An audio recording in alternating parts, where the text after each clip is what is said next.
Russia's appeal, if you like, particularly in the West, I suspect, has gone down, and they're having to rearrange their espionage furniture, if you like, and their methods to suit that. I mean, Russia is a country which is at war, and therefore many of the constraints that would normally exist in peacetime, political and otherwise, legal, have been suspended.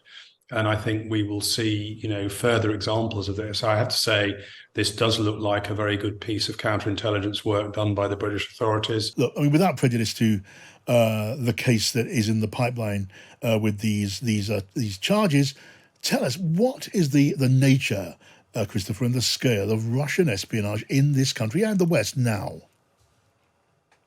I think this Russian espionage has always been with us. Russia, after all, under Putin, is run by former KGB officers who have a psychology and an approach to statecraft which comes from their background. So I don't think it should surprise us at all. There's some interesting elements to this particular case, which is that it's not, it seems to me, conventional espionage in the sense of officers under diplomatic cover in the embassy doing things in Britain. It falls more into the category of what we call, or used to call, non-traditional cover or illegals operations. You'll remember the Americans, the TV show in the US some time ago, which sort of portrayed this.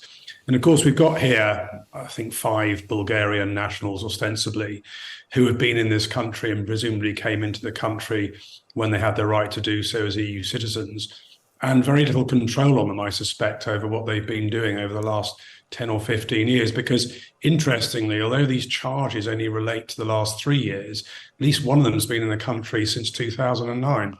Right. And of course, as I said, we shouldn't prejudge a case that may be coming with these arrests, but on the nature of the thing, this is interesting. I mean, the opportunity and the methods of spying, they have evolved, haven't they, Christopher? There's any number of now ways of spying through cyberspace, some of them sophisticated, some of them much less so.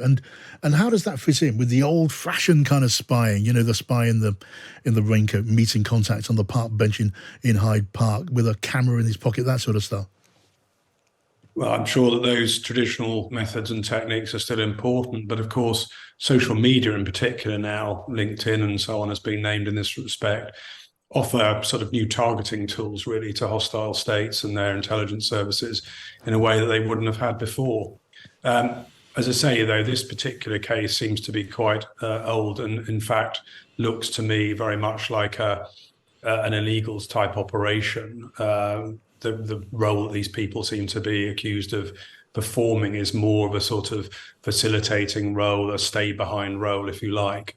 And I suspect that this type of intelligence operation is being ramped up by Russia simply because so many of their intelligence officers operating under diplomatic cover in Europe have been expelled from these countries and over the last few years because of Litvinenko and Skripal and all the rest. Yeah, I mean, we've all, well, certainly men of my generation, women of my generation, remember the books and the movies, the popular fiction about spying and all the rest of it during the Cold War. Now, under Putin, how strong is the intelligence gathering and spying machine? I think I've seen suggestions that it's stronger now than it ever was.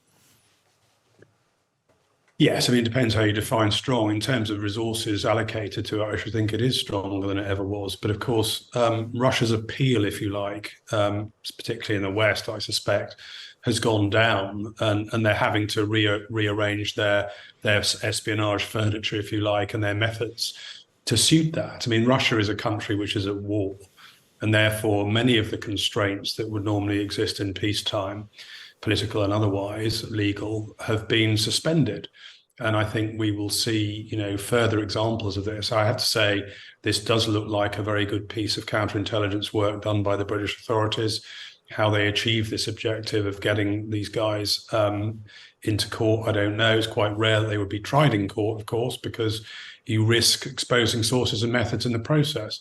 But clearly, I think the British government, the legal system, want to make a stand and send out a message here. Yeah, I mean, look, while you're here, Chris, I speak most days about the war in Ukraine. Today, there's a story which I'm discussing a little bit later on about Poland and a certain amount of chill in the air between Poland and Ukraine. It's a trade a confrontation, but it also has implications for the war against Russia, because Poland is stopping the supply of weapons to Russia. I mean, how big a concern is that? I think it's a very big concern, because it's not just Poland that is faltering, if you like, in terms of support of Ukraine at the moment. You also see it in the US, particularly in elements of the Republican Party.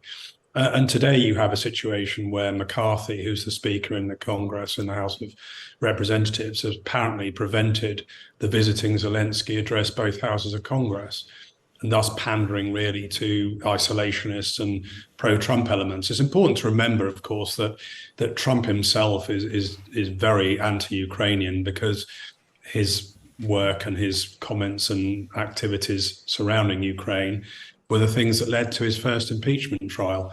So I don't think we should see it as a surprise, but certainly it's very concerning when key Western countries, and particularly the US and Poland, the US because of the scale of its assistance, and Poland because of its geographical location as a neighbor of Ukraine, are beginning to sort of divide and crack in terms of their support for Kiev. Christopher Steele, thank you for sharing those thoughts with us. Christopher, a former British intelligence officer.